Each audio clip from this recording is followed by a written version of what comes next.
পৃথিৱীত আটাইতকৈ ডাঙৰ কাম হ'ল মানুহ চিনা। যাক তুমি আপোন বুলি ভবা, সি আকৌ আন কাৰোবাকহে আপোন কৰি লয়। এনে এজন মানুহ হ'বলৈ চেষ্টা কৰা, যিয়ে আনৰ ওপৰত আশা নকৰে, আনকি আনকহে তেওঁৰ ওপৰত আশা ৰাখিবলৈ শিকায়। তোমাৰ অভিজ্ঞতাৰ পৰা যি শিক্ষা লাভ কৰিবা, সেই শিক্ষা আন কিতাপে দিব নোৱাৰে। চাৰিবেৰৰ মাজত অৰ্থাৎ ক্লাছৰুমত লাভ কৰা শিক্ষাই যথেষ্ট নহয়। আচল শিক্ষাটো মানুহে বাহিৰা জগতৰ পৰাহে লাভ কৰে। পৃথিৱীত ভালদৰে জীয়াই থাকিবলৈ টকাৰ প্ৰয়োজন কিমান, সেইটো সকলোৱে জানে।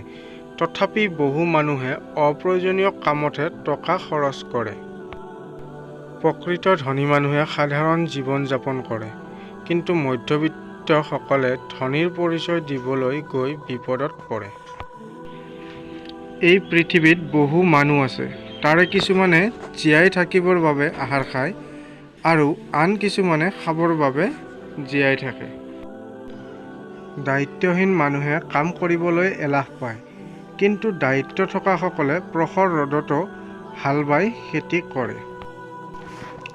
স্বাৰ্থপৰ মানুহক তেতিয়া চিনিবা যেতিয়া তোমাক দৰকাৰত বিচাৰে আৰু প্ৰয়োজন শেষ হ'লে মনত নেপেলায়।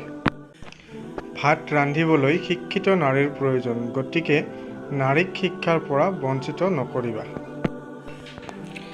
ছোৱালী এজনীৰ হাঁহিৰ আঁৰত লুকাই থকা দুখ আৰু ল'ৰাৰ সফলতাৰ আঁৰৰ কষ্ট কোনেও নেদেখে। সময় আগপিনৰ পৰাহে ধৰিব পাৰি, পিছৰ পৰা ধৰিবলৈ টান। সেই কথা বুজিছিল বাবে লাচিত আজি মহাবীৰ। মানুহে টকাৰ মূল্য তেতিয়াহে বুজি পায়, যেতিয়া ইনকাম কম আৰু দায়িত্ব বেছি হয়।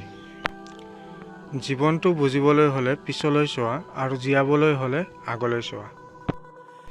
জীৱনত সফলতা পাবলৈ তোমাৰ কষ্টৰ ওপৰত বিশ্বাস ৰখা। ভাগ্যৰ পৰীক্ষাটো মানুহে জুৱাতহে কৰে।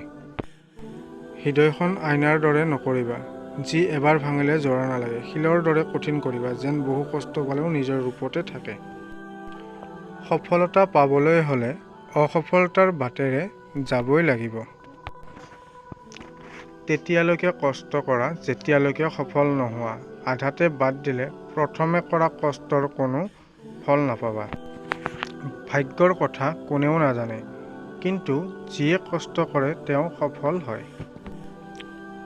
সময় আৰু সুবিধা কেতিয়াও ঘূৰি নাহে, গতিকে সময় থাকোঁতেই সফলতাৰ পথ বাছি লোৱা। ধন্যবাদ। ভিডিঅ'টো চাই ভাল লাগিলে লাইক, কমেণ্ট, শ্বেয়াৰ কৰিব আৰু চেনেলটো ছাবস্ক্ৰাইব কৰিব।